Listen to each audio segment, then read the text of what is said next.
नमस्कार, मैं हूं आपके साथ रोहित और आप देख रहे हैं एनएफ न्यूज।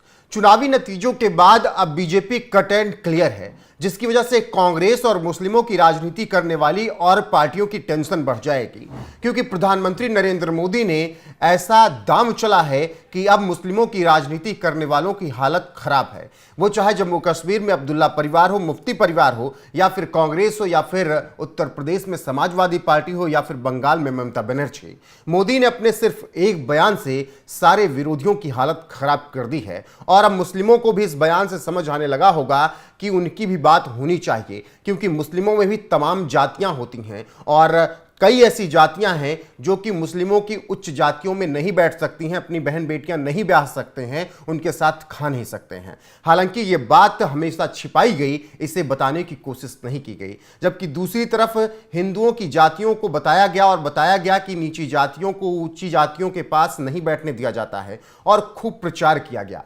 लेकिन जितना हिंदू जातियों में मतभेद है, उससे कहीं ज्यादा मुस्लिम जातियों में है, क्योंकि मुस्लिम जातियों में कब्रिस्तान भी अलग होते हैं। मुस्लिम जातियों में ऐसे तमाम कुरीतियां जातियों को लेकर हैं जिसे हमेशा छिपाया गया। लेकिन प्रधानमंत्री नरेंद्र मोदी ने ऐन मौके पर उसका जिक्र करके मौके पर चौका मार दिया है और कह दिया है कि जब कांग्रेस हिंदू जातियों की बात करती है तो फिर मुस्लिम जातियों की भी बात होनी चाहिए। ऐसे में यह समझ आने लगा है कि बीजेपी हरियाणा और जम्मू कश्मीर के नतीजों के बाद कट एंड क्लियर है और वो बटेंगे तो कटेंगे के एजेंडे पर आगे बढ़ रही है और डंके की चोट पर कह रही कि ना कोई दूरी ना कोई खाई, हिंदू हिंदू भाई भाई। जी हां, सबसे पहले लोकसभा चुनाव के बाद उत्तर प्रदेश के मुखिया योगी आदित्यनाथ बयान देते हैं, बटेंगे तो कटेंगे, एक रहेंगे तो नेक रहेंगे। इसके बाद प्रधानमंत्री नरेंद्र मोदी थाने में बोलते हैं कि बांटने वाले मौज काटेंगे अगर हम बट गए तब। फिर आरएसएस प्रमुख मोहन भागवत कहते हैं कि हमें जाति के नाम पर, खाने के नाम पर, कपड़े के नाम पर, परिवेश के नाम पर बंटना नहीं होगा,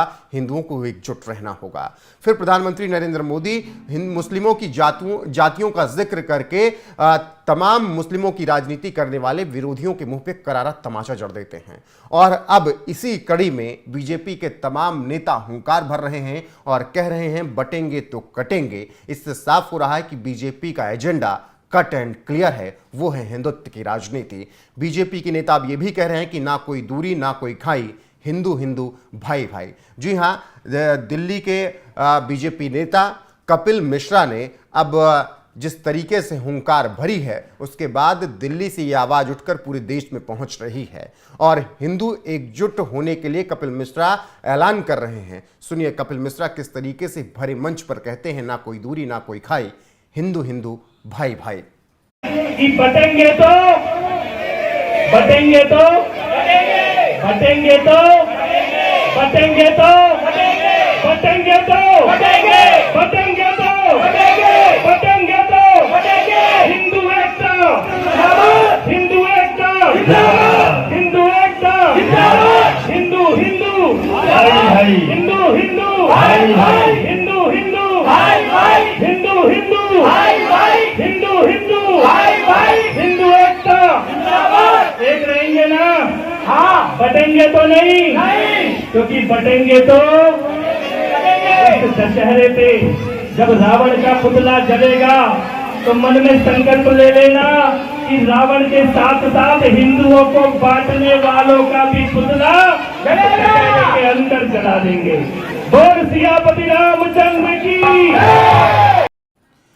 तो नवरात्र के मौके पर कपिल मिश्रा ने यह ऐलान किया कि ना कोई दूरी ना कोई खाई, हिंदू हिंदू भाई भाई, अगर बढ़ गए तो कट गए।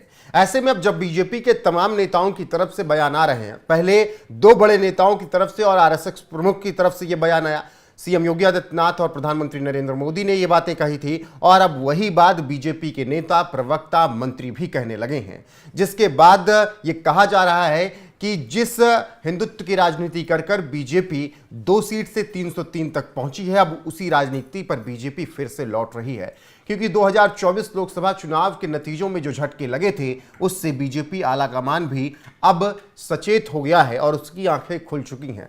सबका विकास तो हो सकता है सबके साथ, लेकिन सबका विश्वास जीतना बहुत मुश्किल है। ऐसे में अपने कोर वोट बैंक को बनाए रखना बेहद जरूरी है और ये राजनीति का पहला वसूल है कि वोट जहां से आए उन्हें ज्यादा खुश रहना जरूरी है। होता है।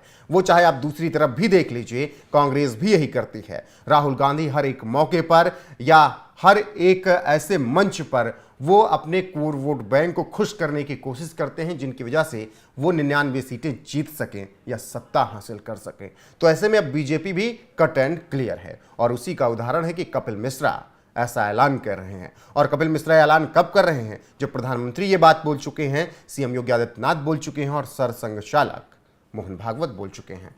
तो आपको क्या लगता है, क्या बीजेपी को अपने हिंदुत्व की राजनीति पर एकदम फोकस रखना चाहिए? कमेंट में अपनी राय जरूर बताइएगा, वीडियो को शेयर कीजिएगा, लाइक कीजिएगा, चैनल को सब्सक्राइब कीजिएगा, बने रहिएगा हमारे साथ। नमस्कार।